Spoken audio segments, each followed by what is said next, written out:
संत रामपाल जी महाराज एक ऐसे महान संत जिन्होंने अपनी सतभक्ति, तत्व ज्ञान, करुणा और सेवा के बल पर समाज में नई मिसाल कायम की है। संत रामपाल जी महाराज की अगुवाई में उनके सभी सतलोक आश्रमों से समाज कल्याण के अद्भुत कार्यों ने समाज को सुनहरे भविष्य की एक नई उम्मीद दिखाई है। संत रामपाल जी महाराज से नाम दीक्षा लेने के बाद लाखों लोगों की लाइलाज बीमारियां जैसे कैंसर, एड्स आदि ठीक हुई। संत जी के ज्ञान से प्रेरित होकर उनके अनुयायियों ने लाखों यूनिट रक्तदान किया। संत जी ने लाखों बहन बेटियों का दहेज मुक्त विवाह करवाया।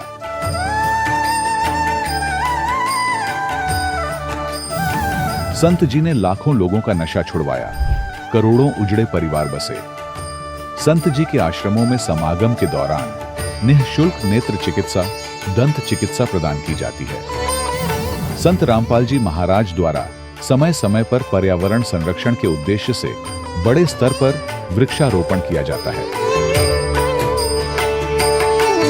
संत जी ने जरूरतमंदों को तत्काल राहत पहुंचाने के लिए एम्बुलेंस सेवा शुरू की। संत जी अपने अनुयायियों को देहदान के लिए प्रेरित करते हैं, जिससे मानवता की सेवा और चिकित्सा क्षेत्र में सुधार हो सके।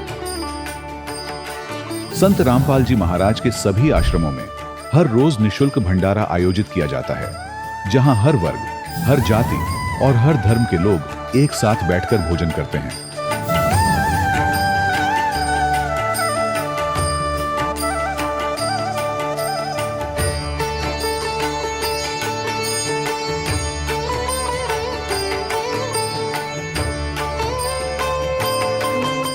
संत रामपाल जी महाराज की अन्नपूर्णा मुहिम ने गरीब और बेसहारा लोगों के जीवन में एक नई ऊर्जा और उम्मीद को जन्म दिया है। घर घर खाद्य सामग्री और जरूरी मदद पहुंचाकर संत रामपाल जी महाराज ने लोगों को दुख और मजबूरी से लड़ने की ताकत प्रदान की है।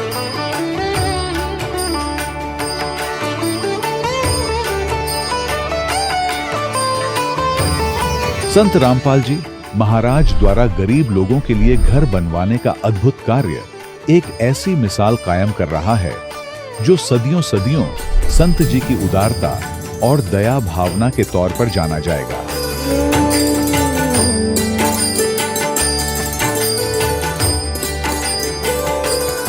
संत रामपाल जी महाराज के आश्रम में हजारों बुजुर्गों को सम्मान और प्यार के साथ जीवन जीने का अवसर मिलता है।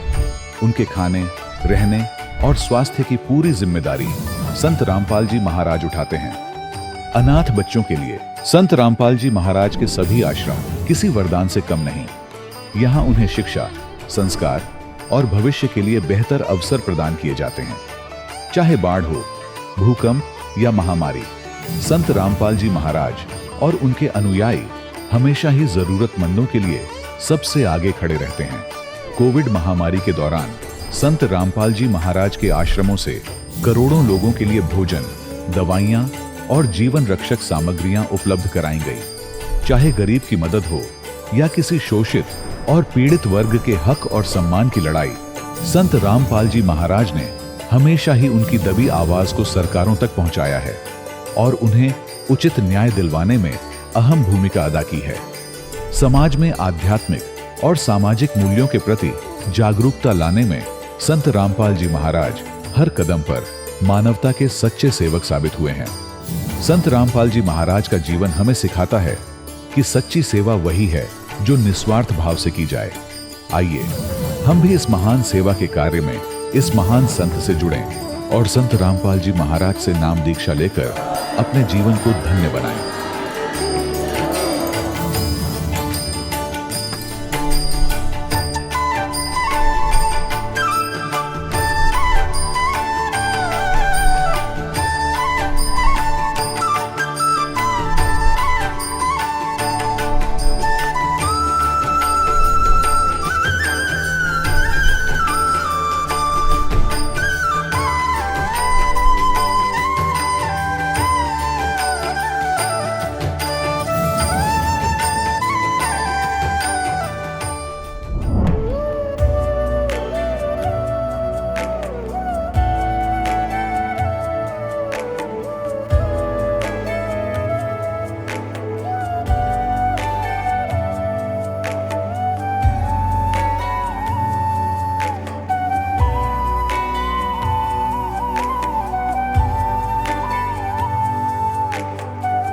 गीता में अर्जुन को स्वयं भगवान कह रहे हैं कि उस परमेश्वर की शरण में जा, उसके लिए उन संतों के पास जा जो तत्वदर्शी हो। इसी प्रकार हजरत मोहम्मद को उनका अल्लाह कह रहा है कि कोई और पूर्ण परमात्मा है, उसको पाने के लिए उन तत्वदर्शी संत की तलाश कर। वो प्रभु कौन है, ये जानने के लिए कृपया अवश्य सुनिए जगत गुरु तत्वदर्शी संत रामपाल जी महाराज के अमृत वचन। सत साहिब दर्शकों, कई बार इंसान अपनी पूरी जिंदगी देवी देवताओं की पूजा, व्रत, उपवास और धार्मिक अनुष्ठानों में बिताता है, इस उम्मीद में कि शायद कभी तो जीवन में सुख आएगा, कभी तो दुख दर्द दूर होंगे। लेकिन दर्शकों, सोचने वाली बात यह है कि अगर इन सभी प्रयासों के बावजूद भी जीवन में न तो मानसिक शांति मिले और न आर्थिक लाभ हो, तो मन में एक ही सवाल उठता है, क्या मैं सच में सही साधना कर रहा हूं? दर्शकों, कुछ ऐसी ही कहानी थी दिल्ली के रहने वाले राजेश कुमार जी की, जो खुद एक इंजीनियर और प्लांट मैनेजर हैं। राजेश जी ने वर्षों तक देवी देवताओं की पूजा की, व्रत रखे और विशेष रूप से देवी मां की भक्ति में पूरी निष्ठा से लगे रहे, लेकिन न मन को सुकून मिला, न जीवन की परेशानियां कम हुई। दर्शकों, लेकिन आज राजेश जी बताते हैं कि उनकी जिंदगी में असली परिवर्तन तब आया जब इन्होंने संत रामपाल जी महाराज का शास्त्र अनुसार सत्संग सुना और नाम दीक्षा ली, और जैसे ही इन्होंने गुरु जी की शरण ली, उस ज्ञान और साधना का ऐसा प्रभाव हुआ कि इनको मानसिक शांति मिली और इनकी आर्थिक स्थिति भी सुधर गई। दर्शकों, आखिर क्यों आज लाखों लोग अपने धर्म में प्रचलित पुरानी साधनाओं को छोड़कर संत रामपाल जी महाराज द्वारा दी गई भक्ति साधना को अपना रहे हैं? आखिर इसके पीछे की सच्चाई क्या है? आइए सुनते हैं राजेश कुमार जी की कहानी, इन्हीं की जुबानी। सर नमस्कार। नमस्कार। सर क्या नाम है आपका? मेरा नाम राजेश कुमार कुरेचिया है। सर कहाँ से आए हैं आप? मैं ऐसे दिल्ली का हूँ और मैं सूरत में रहता हूँ। सूरत में क्या करते हैं? सूरत में मैं जॉब करता हूँ। संत रामपाल जी महाराज से कैसे जुड़े? ये संत रामपाल जी महाराज जी से मैं मार्च 2009 में जुड़ा था। संत रामपाल जी महाराज जी से क्यों जुड़े आप? संत रामपाल जी महाराज जी से जुड़ने से पहले मैं जो सब लोग जो भक्ति करते हैं, मैं भी वही देवी देवताओं की भक्ति करता था। देवी में मैं बहुत विश्वास रखता था, और जैसे नवरात्रि होते हैं तो मैं हमेशा 9 दिन के हमेशा व्रत रखता था, कुछ खाता पीता नहीं था। और लेकिन जैसे उन व्रत के लिए जैसा सोचता था उनसे कुछ लाभ मिले, वैसे कुछ लाभ मेरे को मिलते नहीं थे। फिर मुझे पता चला कहीं पे कि ऐसे एक संत हैं जो एक नाम देते हैं और उनकी भक्ति करने से सब लाभ मिलते हैं। आप एक एजुकेटेड पर्सन हैं, क्या आप इन बातों में विश्वास करते हैं कि नाम लेने से कोई ठीक हो जाता है या किसी संत के आशीर्वाद देने से ठीक हो जाते हैं? क्योंकि जिस तरह से आजकल डिजिटल जमाना है, साइंस का युग है, और दूसरी ओर आप लोग कह रहे हैं कि नाम दीक्षा लेने से लोगों को लाभ मिल जाते हैं, जैसे कि आप लोग संतों का नाम लेते हैं, और उसी कड़ी में आपने संत रामपाल जी महाराज जी से भी नाम दीक्षा ली। क्या आप मानते हैं कि नाम दीक्षा लेने से लाभ मिलते हैं? आपने संत रामपाल जी महाराज से नाम दीक्षा क्यों ली, ये भी बताइए। हाँ, मैं मानता हूँ कि ये नाम लेने से ये सब लाभ मिलते हैं। मैंने नाम किस लिए लिया ये भी मैं बताता हूँ आपको। क्योंकि ऐसे मैं वेल एजुकेटेड हूँ, मैं एज ए इंजीनियर हूँ और एज ए प्लांट मैनेजर अभी मैं एक मल्टीनेशनल कंपनी में काम करता हूँ। और ऐसा सब लोग जानते हैं कि हाँ, कोई ना कोई शक्ति तो है जो ये जीव को चला रही है। इसलिए ये संत रामपाल जी महाराज जी से जब मैं जुड़ा तो उससे पहले मैं जो देवी देवताओं की भक्ति करता था, जैसे मैंने बताया मैं देवी की बहुत भक्ति करता था, लेकिन उससे कुछ लाभ नहीं मिलते थे। मुझे थोड़े मानसिक तनाव रहते थे, मैं बहुत परेशान रहता था। और उस दौरान जब मुझे पता चला तो मैंने संत रामपाल जी महाराज जी के पास गया, उनके शिष्य से मैं मिला था, उनके थ्रू मुझे पता चला तो मैं उनसे जाके संत रामपाल जी महाराज जी के पास गया, वहाँ पे नाम दीक्षा ली। नाम दीक्षा लेने के बाद भी शुरुआत में मुझे ऐसा था कि जो नाम दीक्षा ली थी मैं उसका सही तरह से, जैसा संत रामपाल जी महाराज बताया, अनुसरण नहीं कर रहा था।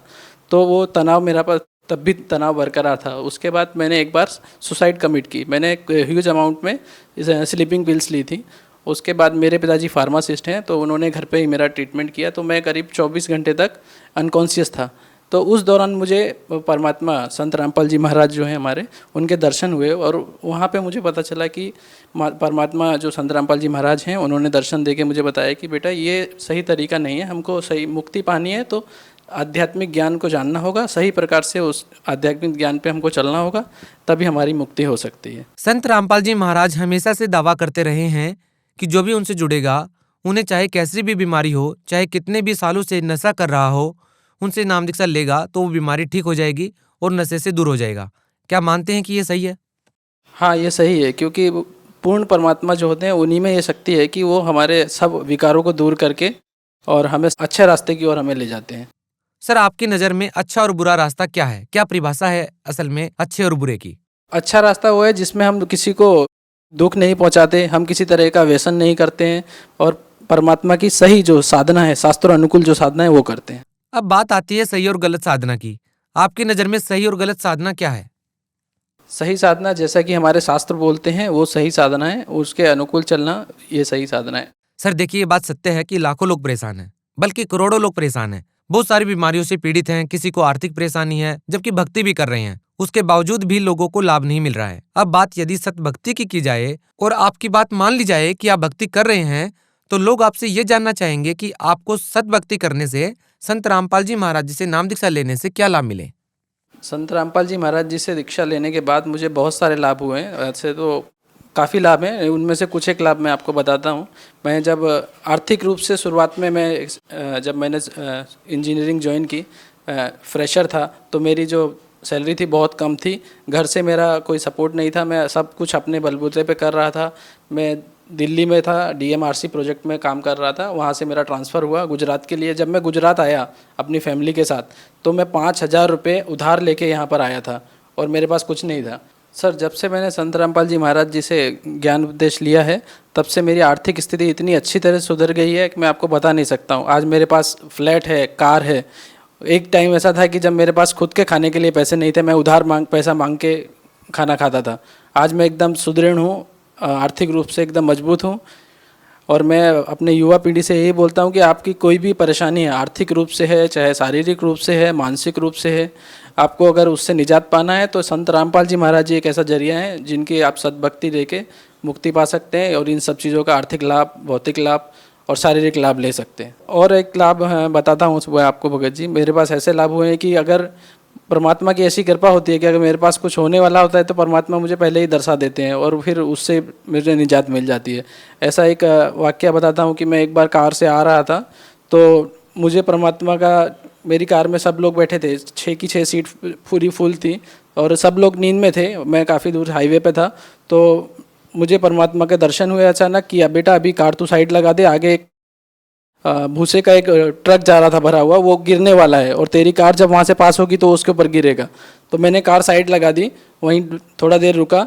उसके बाद जब हम आगे गए तो सच में रास्ते में एक भूसे का ट्रक गिरा हुआ था। सर, संत रामपाल जी महाराज से कैसे जुड़ सकते हैं? जैसे उनकी वेबसाइट है www.jagatgururampalji.org, वहाँ पे आप उस पेज पे विजिट कर सकते हैं। वहाँ पे आपको ऐसा ज्ञान मिलेगा जो आपने कहीं देखा नहीं होगा। भक्त समाज को आप क्या संदेश देना चाहेंगे? भगत समाज से मेरी प्रार्थना है कि संत रामपाल जी महाराज यहाँ पे पृथ्वी पे आए हुए हैं, वही पूर्ण परमात्मा है। यहाँ पर आइए और अपने सभी रोगों का, आर्थिक मंदी, उनसे सबसे निवारण पाने के लिए उनकी शरण में आइए और उनसे नामदान लीजिए, तभी आपकी मुक्ति हो सकती है। बहुत बहुत धन्यवाद सर। धन्यवाद। दर्शकों, अभी आपने सुने संत रामपाल जी महाराज से दीक्षा प्राप्त करके सुखी हुए भक्त के अनुभव। अब देखिए जगत गुरु तत्वदर्शी संत रामपाल जी महाराज के मंगल प्रवचन। सुदर्शन को जब सतलोक जाने का समय आया तो परमात्मा ने पूछा, क्यों भक्त सतलोक जाना चाहते हो? कहने लगा, महाराज बिल्कुल तैयार हैं, आपने ज्ञान ही ऐसा दे दिया, यहाँ कुछ रखा ही नहीं है। तो परमात्मा ने कहा कि देख ले भाई, किसी में तेरी आस्था तो नहीं है। तो उस समय सुदर्शन भक्त ने कहा, परमात्मा मेरी कोई आस्था नहीं है, आपने ज्ञान ऐसा दे दिया कि तो एक दिन छोड़ना पड़ेगा, चाहे लाख वर्ष जीवन रह ले तो भी एक दिन मृत्यु होगी। इस संसार में रखा क्या है? लेकिन मेरे मन में एक बात रह रह कर कुचेट रही है, मेरे को परेशान कर रही है कि मेरे माता पिता बहुत ही नेक आत्मा थे और दुर्भाग्य उनका रहा कि वो भगवान को पहचान नहीं सके। आपने भी बहुत उनसे विनय करी, दीक्षा लेने की, और मैंने भी जी तोड़ प्रयत्न किया अपने माता पिता से प्रार्थना करके नाम लेने की, परंतु उन्होंने दीक्षा ना ली। हे परमात्मा, मेरी एक हार्दिक इच्छा और प्रार्थना है कि उन पुण्यात्माओं को किसी जन्म में अवश्य ग्रहण करना, शरण में लेना दाता, जब उनका मनुष्य जीवन हुआ हो। मेरी यही एक तमन्ना है। परमात्मा ने सोचा कि अभी बच्चा कच्चा है, जहां आशा बासा हुई, माता पिता में ममता है और ये पार नहीं हो सकता जब तक इच्छा आपकी रहेगी संसार की। ठीक है, भक्ति जो कर रहे हो ये आपका बैंक बैलेंस बन रहा है, इसमें कोई शक नहीं। बहुत पूंजी इकट्ठी हो रही है भक्ति धन की, लेकिन पार नहीं हुए तो फिर यही रह जाएंगे। और इस भक्ति का फिर करेंगे क्या? तो इस कमाई का करेंगे क्या? फिर कभी स्वर्ग में जाएंगे, राजा बन जाएंगे, कोरे कर्म बिगाड़ेंगे अपना कर्म फोड़ के, और फिर पृथ्वी पर ऐसे ही निर्धन बनकर घूम रहे होंगे। तो परमात्मा ने सोचा कि ये जीव इतना पुण्यात्मा है, फिर भी इतना ज्ञान समझाने के बाद भी आज माँ बाप के चक्कर में यो फिर फंस गया। तब परमात्मा ने कहा, बेटा तू निश्चिंत होकर जा यहाँ से, मैं प्रतिज्ञा करता हूं तेरे माता पिता को मैं अवश्य पार करूंगा, जन्म चाहे उसके कितने लग जाइयो, मैं उनको पार करूंगा भाई। तब सुदर्शन को विश्वास हुआ कि जो परमात्मा ने बोल दिया वो फाइनल है। तब वो सतलोक जाने के योग्य हुआ।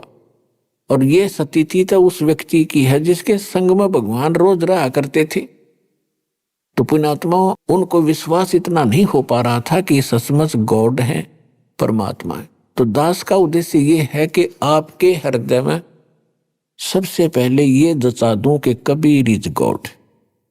जब कबीर साहब परमात्मा है तो फिर बात ही खत्म है।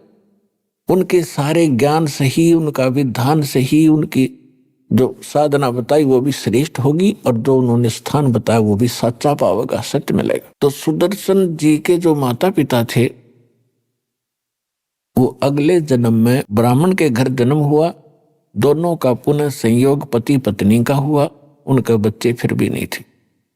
इससे पहले भी उनके 1-2 जन्म हो चुके थे, लेकिन हम शॉर्ट में बताएंगे आपको, संक्षिप्त में जो हमने आवश्यक है। तो काशी के अंदर उनका जब जन्म था, गौरी शंकर सुदर्शन के पिता का नाम था और सरस्वती उसकी मां का, यानी वही आत्माएं थी गौरी शंकर और सरस्वती। ब्राह्मण थे, बहुत ही नेक आत्मा थे, भगवान शिव के पुजारी थे। और भगवान शिव की जो शिव पुराण की कथा करा करते थे और निस्वार्थ भाव से कथा करते थे, किसी को मिसगाइड नहीं करते थे। और कथा करने से जो भी उनको उपार्जन होता था, धन प्राप्त होता था, उसमें से अपना निर्वाह भी करते थे और शेष बचे हुए को पुण्य में लगा देते थे। संग्रह संचन नहीं करते थे, जिस कारण से वहां की जनता, आसपास की जो श्रोता होते थे, उनके अंदर उनकी आस्था घनी होगी। वो बहुत ही महिमा के पात्र बने। प्रत्येक श्रद्धालु के मुख पर यह वचन था कि बहुत ही नेक ब्राह्मण है। इन अन्य ठगों की तरह ये ठगते नहीं है। अन्य ब्राह्मण जो कहते थे तुम्हारे पितर रुष्ट हो गए, 500 कपड़े दो, ऐसे श्राद्ध कराओ, 11 रुपये दो, ऐसा कर देंगे, तुम्हारा ऐसा कर देंगे, कहते ये ऐसा नहीं करते। जिस कारण से अन्य जो ब्राह्मण गुरु थे, जो रोजी रोटी के लिए ही अपना उद्देश्य लेकर के कथा आदि किया करते थे, वो गौरी शंकर से ईर्ष्या करने लगे कि इसने तो हमारा रोजगार ही बंद करने को जा रहा है। और इस बात का ज्ञान हो गया काशी शहर के मुसलमान मुल्ला और काजियों को। तो उन्होंने दाव लगाया कि जो अन्य ब्राह्मण गुरु हैं वो तो इसके साथ नहीं, और जनता विशेषकर धर्म गुरुओं के साथ ही होती थी, और जैसा भी वो हमें मिसगाइड कर देते थे, हम मरने मारने को तैयार हो जाते थे। तो इस बात का उन्होंने दाव लगाया गौरी शंकर को और सरस्वती को जबरदस्ती मुसलमान बना दिया कि ये हिंदू धर्म का घना प्रचार कर रहे हैं, इसलिए इस पर बैन लगा दें। ऐसा ही हुआ। जो ही उन्होंने मुसलमान पीरों ने, मुल्ला और काजियों ने गौरी शंकर और सरस्वती के घर पे जाकर अपना झूठा जल छिड़क दिया, उनके मुंह में डाल दिया बाई फोर्स, और बहुत से ब्राह्मण बाहर देख रहे थे। उन्होंने उनका विरोध ना करके सब जगह शोर मचा दिया कि गौरी शंकर मुसलमान बन गया, इसको जाति से बाहर कर दो, इसका भाईचारा बंद, कोई इनसे बात नहीं करेगा, ये मुसलमान हो गया, और गंगा घाट पे स्नान करना बंद। ऐसा हो जाने से गौरी शंकर सरस्वती के सामने एक बहुत बड़ी समस्या आ गई, रोजी रोटी की। तो उन्होंने क्या किया कि सस्ते से सस्ता कौन सा काम है जो बगैर किसी पैसे से स्टार्ट हो सकता है। उन्होंने जुलाहे का काम शुरू कर दिया। जुलाहे के काम में 4-5 एक डंडे से गाड़ने होते हैं, और उन्होंने वो जुलाहे का काम शुरू कर दिया। वो मुसलमान बना दिए गए, लेकिन अंदर से वो भगवान शिव की पूजा फिर भी कर रहे थे। भले ही वो 5 वर्ष नमाज भी करते थे, लेकिन भगवान शिव को वो भूल नहीं पाए थे। अंदर से उनको अंदर एक विशेष कसक थी। अब उनके संतान नहीं थी, और संतान ना होने के कारण वो बहुत दुखी रहते थे, भगवान शिव से याचना भी करते रहते थे। अब उनका गंगा के अंदर स्नान करना बंद कर दिया, तो उन्होंने एक इसका अल्टरनेट खोजा। काशी शहर से बाहर गंगा का जल वर्षा के दिनों में, जब गंगा बहुत ऊपर से भरकर चलती है, किनारों को छूती हुई, तो लहरों के द्वारा उछलकर कुछ जल गौ घाटों के ऊपर से और बाहर मैदान के अंदर एक गड्ढे में इकट्ठा हो जाता था और बहुत बड़े सरोवर का रूप धारण कर लेता था। और फिर सारा सीजन, सारा वर्ष उसका जल बहुत निर्मल और पवित्र रहता था। तो गौरी शंकर और सरस्वती सुबह सुबह उठकर प्रतिदिन उस लहर तारा नाम के तालाब में स्नान करने के लिए जाया करते थे। लहर तारा नाम उसका इसलिए पड़ा था कि गंगा की लहरों से उछला हुआ जल वहां एकत्रित होता था, तो लहर तारा नाम से वो प्रसिद्ध हुआ था। उधर से परमात्मा प्रत्येक युग में आते हैं और अपने भगत के उस वचन के आधार से मुसलमानों ने उनका नाम बदल दिया। गौरी शंकर का नाम रख दिया नूर अली, और सरस्वती का नाम रख दिया नियामत। तो हम अपभ्रंश करके उनको नीरू और नीमा कहने लगे। अब हम नीरू नीमा इनको ज्यादा बोलेंगे क्योंकि ये ऐसे ही प्रसिद्ध थे। परमात्मा संवत 1455 ज्येष्ठ सुदी पूर्णमासी को सुबह ब्रह्म मुहूर्त में सतलोक से चलकर आए।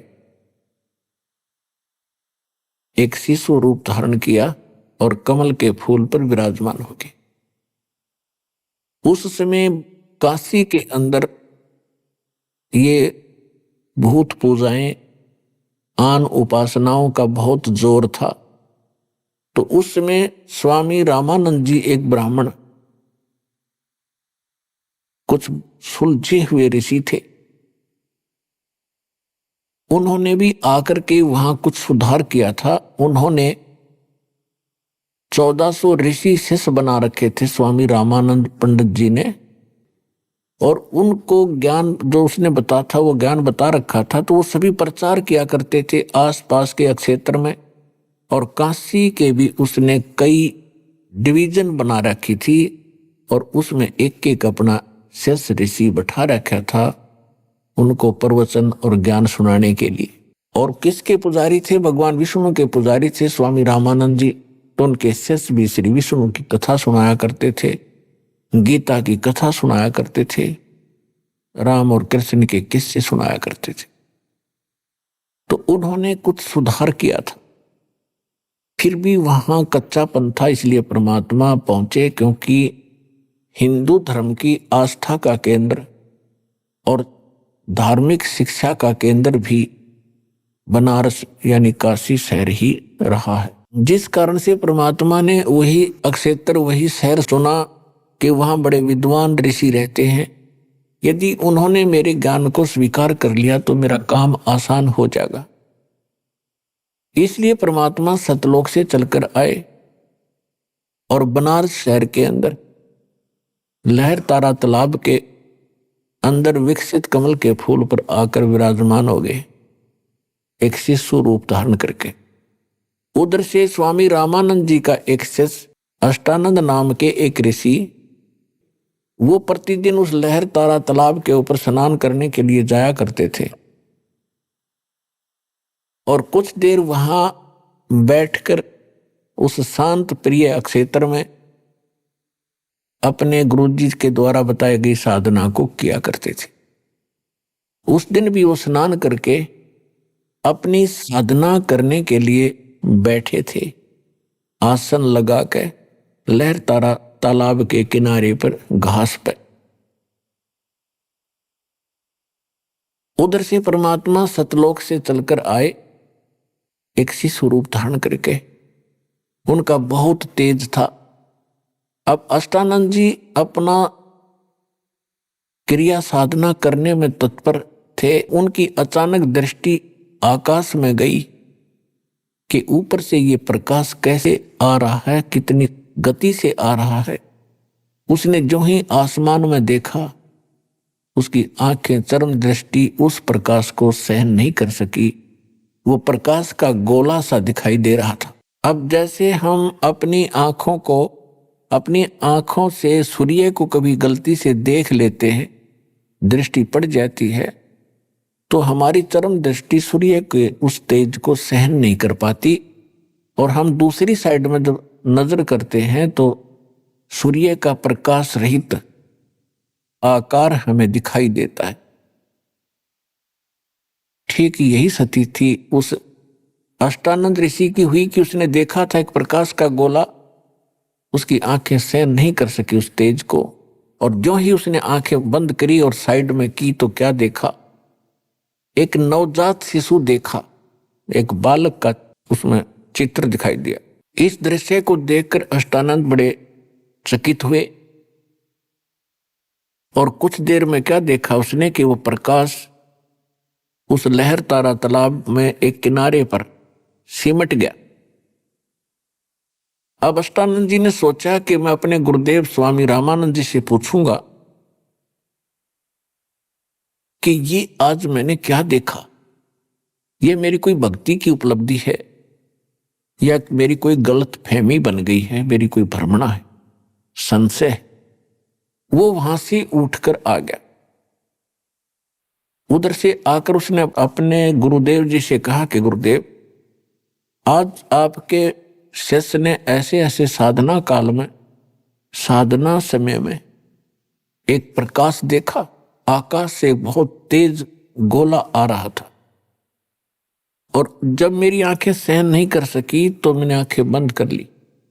उसमें एक नवजात शिशु का रूप देखा। हे परमात्मा, हे गुरुदेव, ये मेरी कोई आंखों का दृष्टि दोष है या कोई और परमात्मा की लीला है, मुझे बताइए। तो स्वामी रामानंद जी ने कहा कि बेटा, ऐसे लक्षण उस समय होते हैं जब ऊपर के लोकों से कोई अवतारी शक्ति धरती पर जन्म लेने के लिए आती है, तब तारा सा टूटता है। ऐसा ही तुझे दिखाई दिया होगा। तो शिष्य ने कहा हाँ जी, ऐसा ही था। तो वो यहां जन्म लेगा किसी मां से और अपनी जो लीला करने के लिए आए हैं वो करेंगे। बेटा, ये तेरी भक्ति की उपलब्धि नहीं, ये तो कोई संयोग था उस महापुरुष के ऊपर से आने का। अब रामानंद स्वामी जी को जो ज्ञान था, उसको इतना ही ज्ञान था कि जितने भी यहाँ अवतार आए हैं वो किसी मां से ही जन्मे। इसलिए उसने अपने शिष्य को अपने विचार आधार से संतुष्ट किया, उसकी शंका का समाधान किया। उधर से नीरू नीमा प्रतिदिन की तरह स्नान करने के लिए वहां से चले लहरतारा पे। तो उससे पहले दिन उस नीमा के घर कोई रिलेटिव आ गया था, नीरू के घर पे। उसके साथ उसकी धर्मपत्नी भी आई थी, बच्चे भी आए थे। तो उसने रात्रि के समय नीमा से बहुत कुछ बातें की और कहा कि आपको संतान नहीं दी अल्लाह ने, और आप अर्ज करो अल्लाह से, एक पुत्र तो होना ही चाहिए था, बगैर पुत्र की गति नहीं होती। ऐसी ऐसी उन्होंने बातें बताई। अपने आत्माओं, ये ज्ञान अध्यात्म ज्ञान है, तत्व ज्ञान है, गॉड गिवन स्पिरिचुअल नॉलेज है। हम उस व्यक्ति को एक भाग्यवान मानते थे जिनके संतान हो, और संतान में भी पुत्र हो तो वो लकी है। अगर लड़की है तो भी हम उसको भाग्यवान नहीं मानते थे। ये हमारे धर्मगुरुओं की काल के प्रेरणा से उन्होंने हमारे अंदर ऐसी भ्रमणा पैदा कर रखी थी कि जिनके संतान ना होती उनका तो जीवन हराम रहता था पूरी लाइफ में, और जिनका पुत्र ना होता उसको डरा डरा कर मार देते कि पुत्र बिना गति नहीं हो सकती। तो इस तरह की वो बातें हमें मूर्ख बनाने के लिए वो अज्ञानी बताया करते थे। और संसार का यानी जगत और भगत का आपस में जो विरोध रहा है, उसका कारण यही रहा है कि जो अध्यात्म मार्ग के विचार हैं वो संसार के विचारों से भिन्न होते, उनके कति विपरीत होते हैं। अब परमात्मा के तत्व ज्ञान के आधार से दास आपको बताएगा कि जिनका संतान नहीं है वो परमात्मा के विधान अनुसार, और उन्होंने मोक्ष मार्ग मिल गया, तो वो सबसे लकी हैं, सबसे भाग्यवान हैं। और ये ना समझना कि जिनका संतान है वो भाग्यवान नहीं है, नहीं। संतान और परिवार का होना हमारे संस्कार हैं। एक बार सुखदेव ऋषि जो थे मां के गर्भ में 12 वर्ष रहे। मां के गर्भ से वो बाहर नहीं आए, क्योंकि मां के गर्भ में ये पता रहता है प्राणी को कि मैंने कितने जन्म खो दिए बिना भक्ति के। और बाहर आते ही या भूल पड़ जाती है तो उसको ज्ञान था कि तीनों गुण, रजगुण ब्रह्मा, सतगुण विष्णु, तमगुण शिव जी का जो प्रभाव है, बाहर आते ही त्रिगुणमयी माया से जीव मूर्छित हो जाता है। इसकी सब यादाश्त चेतना पिछले जन्म जन्मांतर की समाप्त हो जाती है। इसको नए सिरे से शिक्षा दी जाती है, ये तेरा दादा है या तेरी दादी है, ये तेरा चाचा, ये तेरा ताऊ है, तेरा ये नाम है, ये तेरे माता पिता। कुल कुटुंब के लोगों की जानकारी उनको फिर धीरे धीरे दी जाती। वो पिछली अपनी सब यादाश्त खत्म कर देता है। इतने जबरदस्त अटैक होता है इसके बाहर आते। तो सुखदेव ऋषि मां के गर्भ से 12 वर्ष तक बाहर नहीं आया। ब्रह्मा विष्णु महेश की विशेष प्रार्थना पर तब उसने एक प्रतिज्ञा कराई कि आप कुछ देर अपनी माया को रोको, तब मैं बाहर आऊं।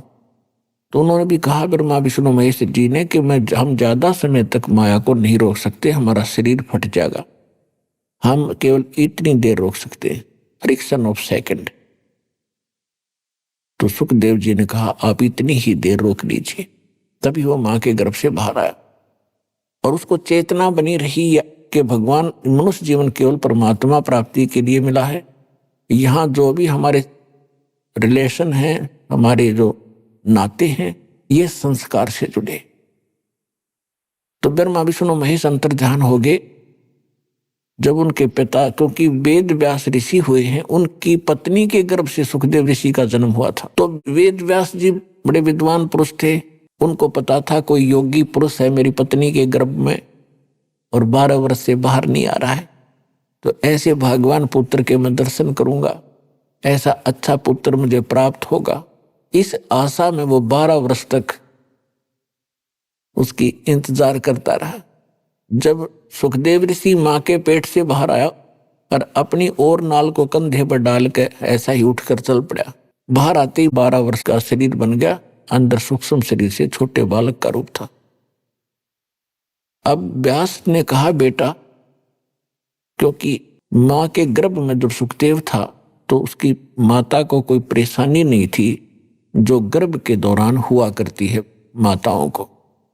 तो जिस कारण से उस मां ने कहा था कि इस पुत्र का नाम मैं सुखदेव रखूंगी, सुखदेव, इसने मुझे दुख नहीं दिया, गर्भ में भी मैं सुखी रही। बाहर आते उसका नाम सुखदेव रखी रखा था। तो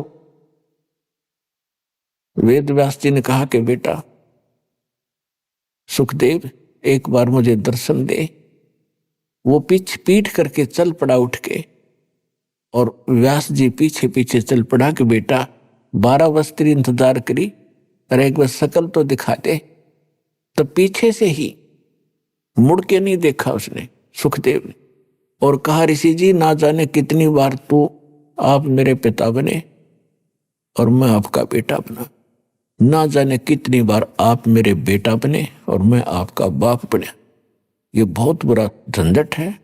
अब के मैं इस चक्कर में पड़ू को नहीं और आपके दर्शन भी नहीं करूं, कि ऐसा ना हो मेरी ममता आप में और माता जी में हो जाए। यूं कह के वो आकाश में उड़ गया। तो तब सुखदेव ऋषि ने कहा था, एक लेवा एक देवा दूतम और कोई किसी का पिता नहीं पुत, ऋण संबंध जुड़ा एक ठाठा, अंत समय सब 12 बाटा। ये तो आप और हमारे संस्कार जुड़े हुए हैं, इसलिए हम यहां अपने एक परिवार रूप में इकट्ठे हो गए हैं। मृत्यु के उपरांत ना जाने पिता कहाँ पशु बन रहा होगा, माता कहीं पक्षी बनी होगी, बेटा पता नहीं कहाँ और अन्य योनियों में घूम रहे होंगे अपने अगले संस्कार को पूरा करने के लिए। तो इस कारण से एक छोटी सी कथा सुनाते हैं, क्योंकि पुण्यात्मा ये सत्संग है और ये आत्मा की खुराक है, आहार है। अब जैसे व्यक्ति स्वस्थ व्यक्ति है तो सुबह खाना खाता है तो शाम को भी उसको भूख लगती है, तो वो स्वस्थ है। और यदि उसको शाम को भूख नहीं लगती है तो समझ लो उसका कोई बीमारी ने घेर लिया और कोई जबर की तैयारी है, यानी उसको कोई डिफेक्ट हो गया शरीर में। तो कहने का भाव ये इसी प्रकार जैसे ये सत्संग है, ये कथा वही है और हर एक बार सुननी पड़ती है। इन्हीं कथाओं से आत्मा जागृत होती है, निर्मल होती है, हमें प्लस माइनस पॉइंटों का ज्ञान होता है। तो प्रत्येक सत्संग में, चाहे वो सत्कथा फिर भी सुनने को हम मिलती है या सत्संग सुनने को मिलता है, हमारी जिज्ञासा जो की तो बनी है, तो आपकी आत्मा स्वस्थ है। और यदि आपको ये लगता है कि ये कथा तो हमने पहले भी सुनी थी, ये ज्ञान तो हमने उस दिन भी सुना था, तो आपके मन में आनाकानी होगी। जिस प्रकार अस्वस्थ व्यक्ति को वही भोजन सुबह वही शाम होता है और भूख शाम को नहीं महसूस हो रही है, तो उसको डिफेक्ट हो गया। तो कहने का भाव ये है कि उसका फिर ट्रीटमेंट क्या है कि अन्न इच्छा होगी भक्ति में तो खाने में, तो उसके लिए औषधि खानी पड़ती है जो कड़वी ही होती हैं, और फिर वो ठीक होता है। तो फिर वो धीरे धीरे रोटियां मीठी लगती हैं। इसी प्रकार इन कथाओं को 100 बार सुने और सुनने के बाद इस पर गहराई से जोर से विचार करें, तब तो सत्संग सुनने का लाभ है। तो एक बार एक व्यक्ति को एक पुत्र प्राप्ति के उपरांत उसकी पत्नी की मृत्यु होगी। उसने दूसरी शादी कराई, किसान था, उससे एक पुत्र उत्पन्न हुआ और फिर उस किसान की भी मृत्यु होगी। बड़े वाले लड़के का विवाह कर दिया था, उनके कोई संतान नहीं थी बड़े वाले लड़के के। छोटा जो दूसरी मां से उत्पन्न हुआ था वह मां भी मर गई और वो पिता भी मर गया उसका। बड़े का विवाह हो गया था तो वो छोटे वाला कुदरती थोड़ा सा बीमार हो गया। दूसरी मां से जो उत्पन्न हुआ था, जमीन बहुत थी तो उसने बीमारी का इलाज कुछ दिन करवाया उस बच्चे का। फिर उनके मन में दोष पैदा हो गया। दोनों पति पत्नी ने मिलकर के स्कीम बनाई कि इसको विष दे दें छोटे वाले को और सारी संपत्ति अपनी हो जाएगी। सबको मालूम है ये अस्वस्थ है, किसी को शक भी नहीं होगा। ऐसा ही कर दिया। एक दूर देश के डॉक्टर से बात की, उसने उस समय 500 रुपये मांगे और उसको विष दे दिया, लड़का मर गया। अब खुशी का ठिकाना नहीं, क्योंकि एक तो पैसा लग रहा था वो बच गया। कुछ दिनों के बाद, 1 वर्ष के बाद उनका लड़का हो गया, पुत्र उत्पन्न हुआ। खुशी का ठिकाना नहीं, और उसको खूब लाड प्यार से खिलावे पिलावे, चंद दिनों में वो युवा हो गया। यानी 16-17 वर्ष का जब वो हो गया, उसका विवाह कर दिया। विवाह होने के तुरंत बाद वो लड़का फिर बीमार हो गया। उनका अपना पुत्र इतना रोगी हो गया कि उन्होंने बहुत पैसा पानी की तरह बहाया। दूर देशों में जहां भी जिसने कोई वैद्य बताया, कोई जंतर मंत्र करने वाला बताया, वहीं गए। आधी संपत्ति यानी जमीन भी बेच दी, और लड़का ज्यों का त्यों प्रतिदिन सूखता ही जा रहा था। एक दिन उसका पिता बैठा था, लड़का चारपाई पर लेटा था। लड़के ने कहा अपने पिता को कि भाई साहब, मेरे कफन की तैयारी करो, लकड़ियों की तैयारी करो, अब मैं अपना हिसाब किताब करके मैं चलने वाला हूं। अब उसके पिता ने सोचा, बच्चा रोग के कारण इतना अस्वस्थ हो गया, इसका दिमाग भी काम करना बंद कर गया, और मुझे ये भाई कह रहा है। तो उसने कहा, बेटा मैं तेरा पिता हूं, भाई नहीं हूं। वो लड़का कहता है कि मुझे पता है तू क्या है, मैं तेरा वो भाई हूं जो तेरे पुत्र रूप में जन्मया हूं, जिसको तुम दोनों ने मिलकर और विष देकर मारा था। मेरी आधी संपत्ति जो थी वो मैंने खर्च करवा ली, अपना पूरा कर लिया। अब तेरा और मेरा इतना अकाउंट रह रहा है, एक लकड़ी और एक कफन का, और वो तैयारी कर ले। अब उस समय उसका कलेजा पकड़ा गया। अकबर जी सा कराया था, वो मेरे आज आगे आ गया। अब आदमी के साथ जब घटना घटती है तब उसको महसूस होता है, और सत्संग में आने के बाद जीव को पहले ये आभास हो जाता है, यदि मैं ऐसा जुल्म करूंगा तो मेरे साथ एक दिन ऐसा होगा।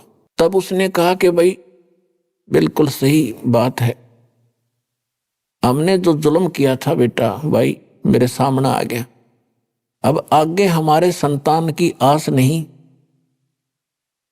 मेरा कुल नाश हो गया, और जो तेरी संपत्ति थी वह खत्म होगी, तेरा मेरा हिसाब हो गया। भाई मैंने जो किया था वो तो मुझे फल भगवान ने दे दिया, और बहुत अच्छा किया।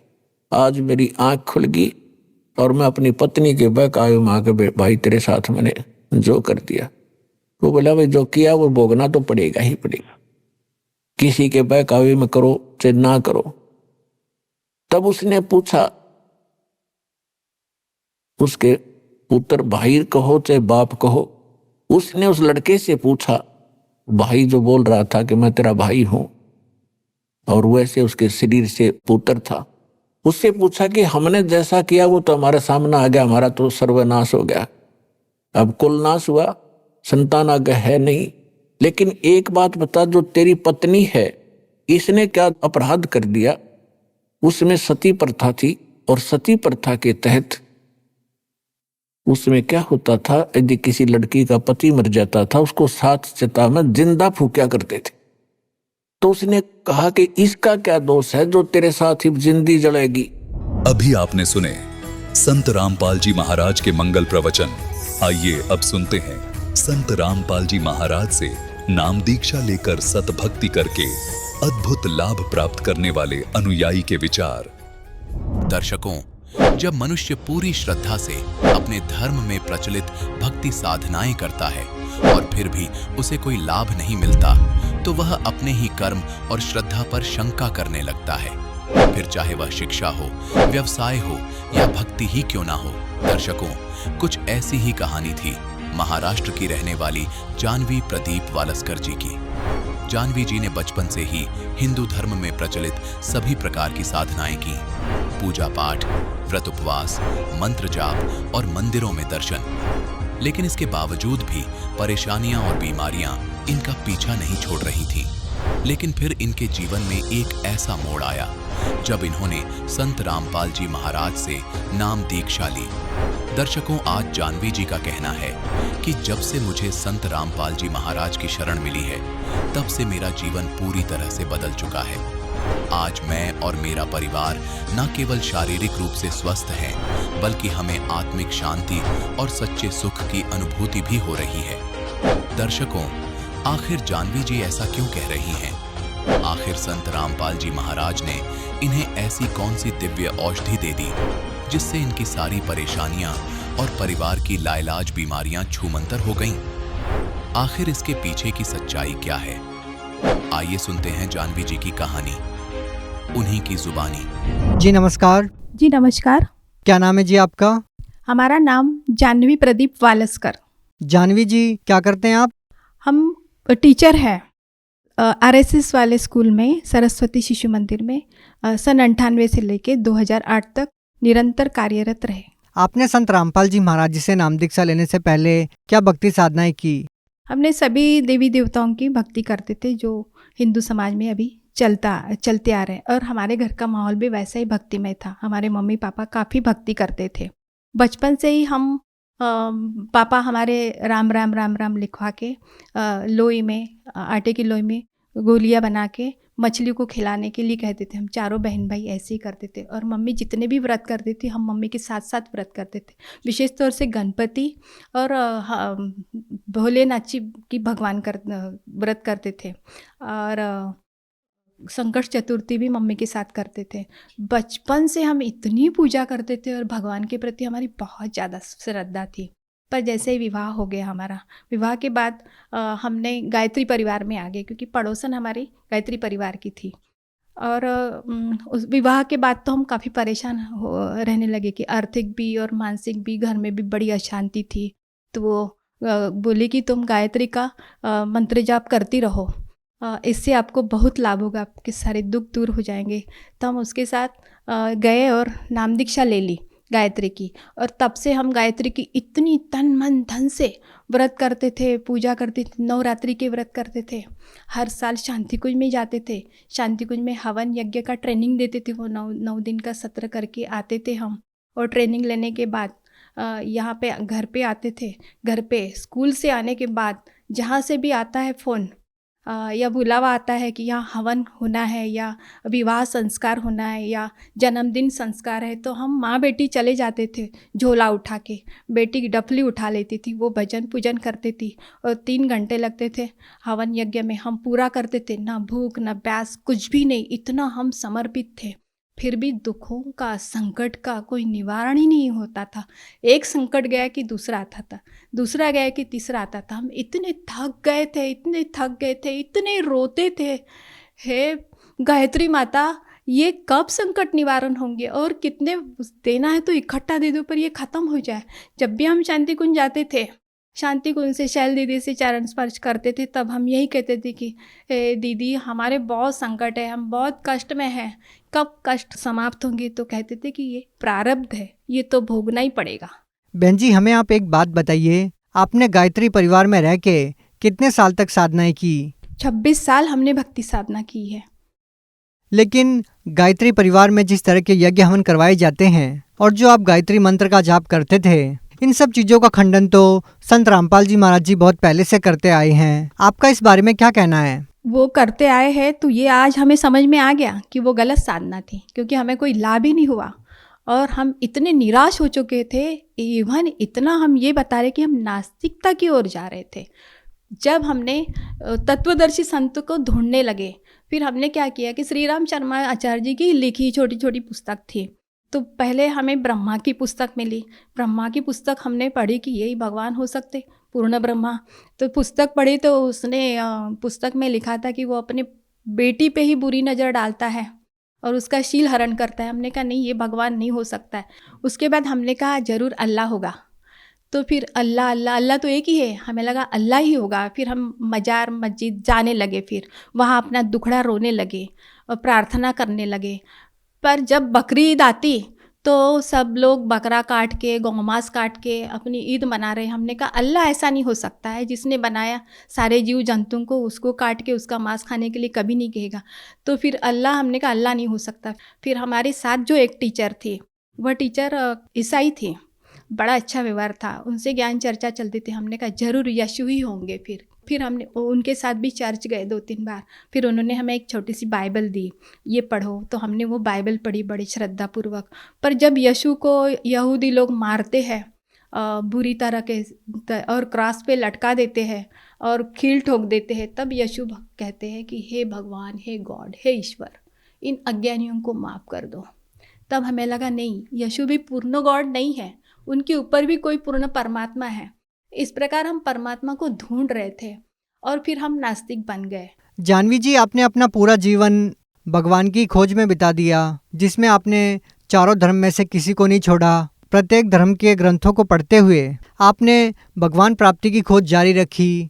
हम आपसे ये जानना चाहेंगे कि जब आपने चारों धर्मों को अपना के देखा, तो उसके बावजूद भी आपको भगवान की जानकारी नहीं हुई, जिसको आप भगवान कह सको, आपको ऐसी कोई चीज़ नहीं मिली। तो जानवी जी, हम आपसे जानना चाहेंगे कि संत रामपाल जी महाराज के बारे में आपको कैसे जानकारी हुई?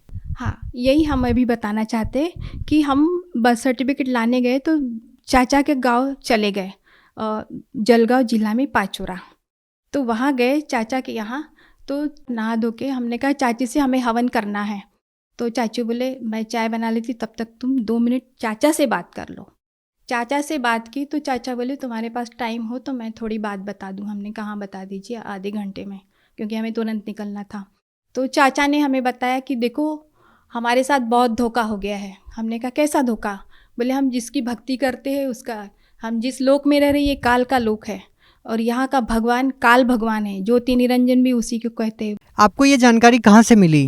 वो संत रामपाल जी महाराज के शरण में थे और वो अनुयायी थे उनके, तो उन्होंने हमें ये सत्य जानकारी दी और उन्होंने तुरंत पेज खोल के बता दिया, गीता का भी बताया और ज्ञान गंगा की पुस्तक बता दी खोल की, और उसमें बताया वो उल्टा लटका हुआ पीपल का वृक्ष, और बताया कि ऊर्ध्व मूलम अध शाकम, शर पुरुष वाकी डार, तीनों देव शाखा है, पात रूपी संसार। जानवी जी, हम आपसे जानना चाहेंगे कि आपने अपने जीवन में एक शिक्षक के रूप में काम किया है, आपने गीता जी को भी पढ़ा है। तो गीता जी अध्याय 15 के श्लोक 1 के उल्टे लटके हुए संसार रूपी वृक्ष की जो आप बात कर रहे हो, तो क्या ये जानकारी आपको पहले कभी नहीं मिली? तत्वदर्शी संत पूर्ण परमात्मा एक ही होता है विश्व में, और वो संत रामपाल जी महाराज है, ये हमारे चाचा ने हमें समझा के बताया। वो उल्टा वृक्ष पीपल का संसार रूपी वृक्ष जो समझाएगा वो तत्वदर्शी संत, तो वो वहीं से हमें मिला। जब चाचा ने ये बात बताई कि ये शरपुरुष की पत्नी दुर्गा है, इनके 3 पुत्र है, यही गुण है, रजोगुणी रूप ब्रह्मा, सतोगुणी विष्णु और तमोगुणी शिव, और हम उल्टी पूजा कर रहे हैं, पात रूपी संसार, हम इनके पूजा कर रहे हैं, तो ये हमें फल कहाँ से देंगे? अपने को राइट पूजा करनी है। उन्होंने पेज राइट कर दिया। जड़ की पूजा करनी है, भक्ति रूपी जल हमें जड़ में डालना है, पूर्ण परमात्मा कबीर है, उन्होंने बताया और हम ध्यान से सुन रहे। जब हम भक्ति रूपी जल जड़ में डालेंगे तो ये पूरा पेड़ हरा भरा होगा, फलों फूलों से लद जाएगा और छाया भी मिलेगी अपने को और मोक्ष भी मिलेगा। तो उन्होंने इतना बताया। हमने कहा चाचा अब हमें देर हो रही है, आप हमें ये पुस्तक दे दीजिए।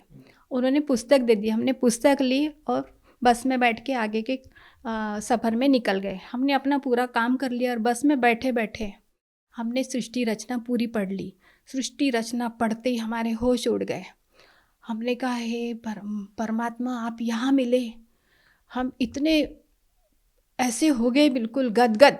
तो चाचा से हमने कहा कि हमें दीक्षा लेना है, तो फिर चाचा ने हमें फ़ोन नंबर वगैरह करके बात करके नामदान केंद्र का आता पता बता दिया। वैसे ही हम पुणे में आए और हमने 28 जनवरी को 2017 में नाम दीक्षा ले ली। आपने संत रामपाल जी महाराज से वेदों का ज्ञान प्राप्त किया, तो हम आपसे जानना चाहते हैं कि संत रामपाल जी महाराज से जुड़ने के बाद आपको कोई सांसारिक या आर्थिक लाभ भी मिला? जी, हमें बहुत लाभ मिला। सबसे बड़ा लाभ तो आध्यात्मिक लाभ मिला है।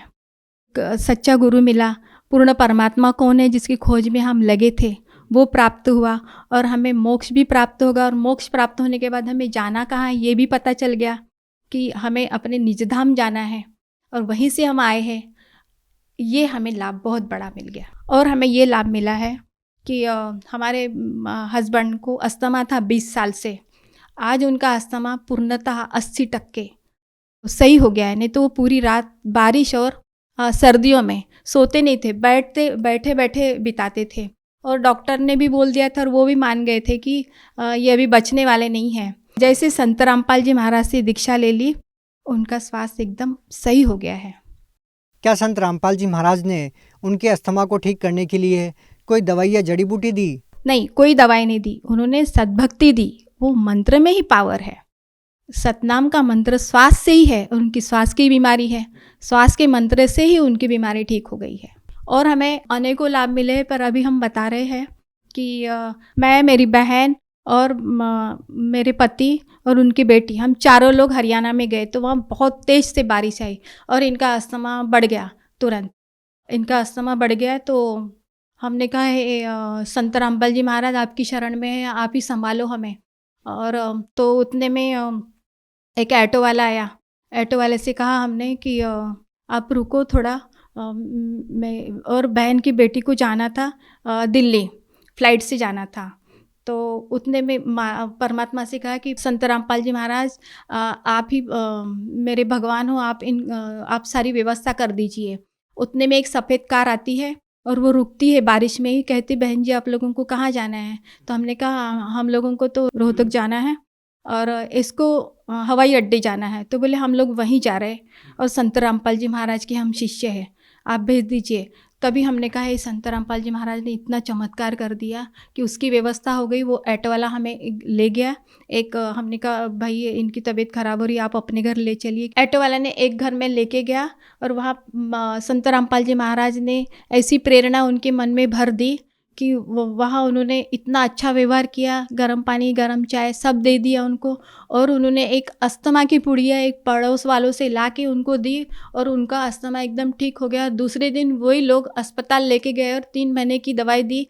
वो दिन और आज का दिन उनका पूरा अस्थमा जड़ से ख़त्म हो गया है संत रामपाल जी महाराज की दया से।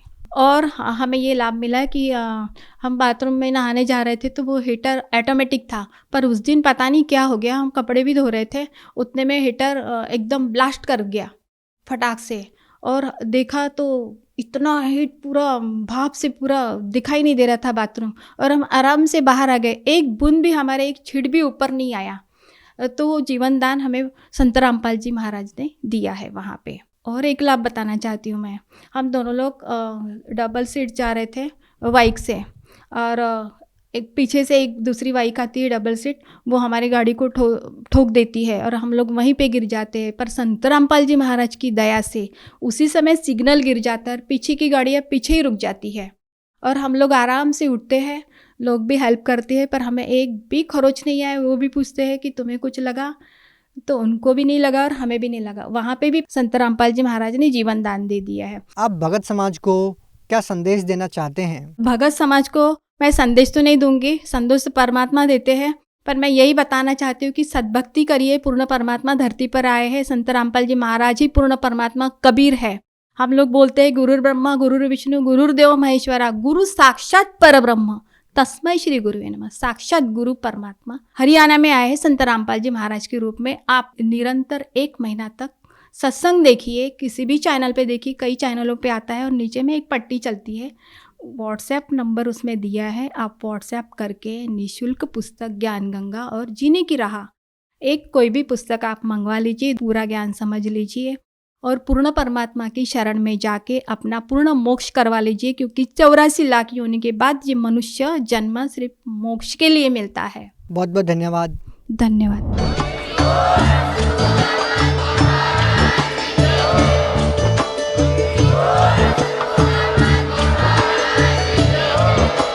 आप सुन रहे थे जगत गुरु तत्वदर्शी संत रामपाल जी महाराज जी के मंगल प्रवचन। अधिक जानकारी के लिए विजिट कीजिए हमारी वेबसाइट www.jagatgururampalji.org। संत रामपाल जी महाराज जी के शुभ आशीर्वाद से पूरे विश्व भर में 500 से भी ज्यादा नाम दीक्षा केंद्र हैं, जिन पर संत रामपाल जी महाराज जी द्वारा ऑनलाइन निशुल्क नाम दीक्षा दी जा रही है। अपने नजदीकी नाम दीक्षा केंद्र का पता करने के लिए संपर्क करें 8222880541।